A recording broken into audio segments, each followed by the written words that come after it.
ELGar Avenue, deep in Stonebridge Park, was possibly uniquely in London named after its telephone exchange, because the local exchange was called ELGar.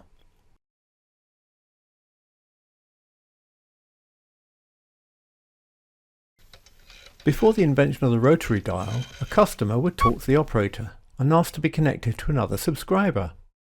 Hello, Central. Good afternoon, operator. Mrs. Clancy in Bishopsgate, please. London ended up with a lot of telephone exchanges.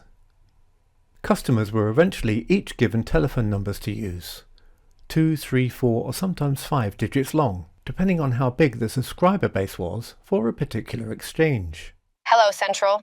Hello, operator. Mrs. Clancy at Bishopsgate, 434, please. Exchange names were usually closely tied to the physical location of the exchanges, being the name of a city, town, village or district.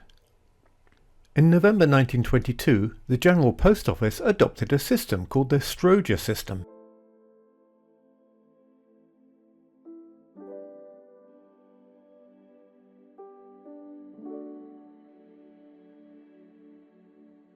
For London, this required development of the so-called direct or telephone system. This enabled operation with a mixture of both automatic and manual local exchanges. In 1927, the first direct-or exchange was brought into service in Holborn and rolled out progressively across Greater London. Telephone numbers were displayed, preceded by the exchange name, with the first 3 letters highlighted to indicate the code and number.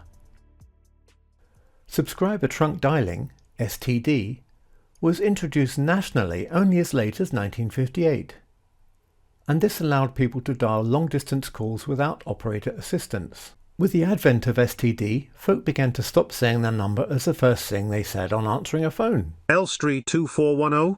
This habit had taken root originally to confirm to an operator that they placed the correct connector in the correct socket.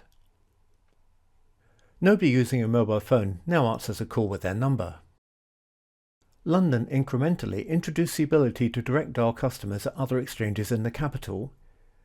It made sense in people's heads for 2 systems to be used: numbers for a particular telephone and letters for an exchange name. It made sense for an exchange in Elstree to be called Elstree.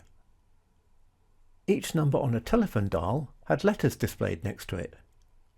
Exchanges would be given an easy-to-remember alphabetical equivalent. Each exchange would have 3 beginning letters, which is what the customer dialed.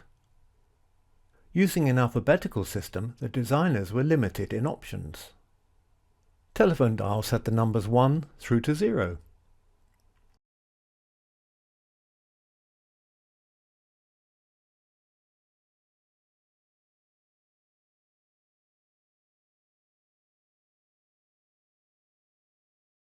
No exchanges began with the number 1. These were reserved numbers for GPO services. 123 in time became the speaking clock. And who could forget 160 for dialer disc? Tonight's record will be Tweedledee Tweedledum by Middle of the Road. Apparently, many younger people. No exchanges could begin with a 0 either. Dialing 0 or O connected to the operator. So that it could be found easily in an emergency in the dark, 1 hole back from the metal stopper beside the 0, the number 999 was reserved for the police, fire and ambulance. So each exchange code was 3 characters long. The London Telephone Exchange system designers were left with numbers stretching from 220 to 998, never using a 1.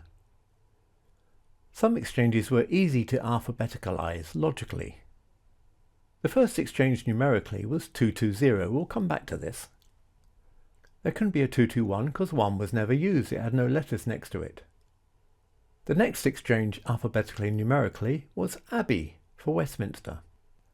Westminster had an Abbey, easy to remember. The customer dialed ABB for this exchange, 222.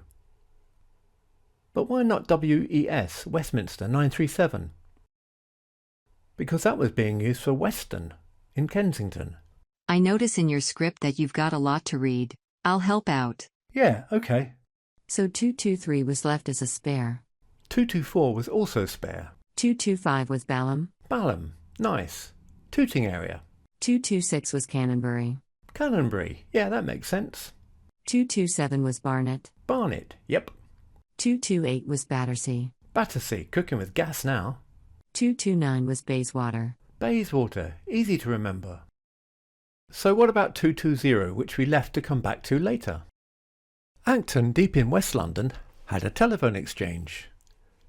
Now ACT would be 228. But 228 was already Battersea. What's that I hear? There's a road in Acton called Acorn Gardens. Perfect. Acton could be ACO. 220. Acorn.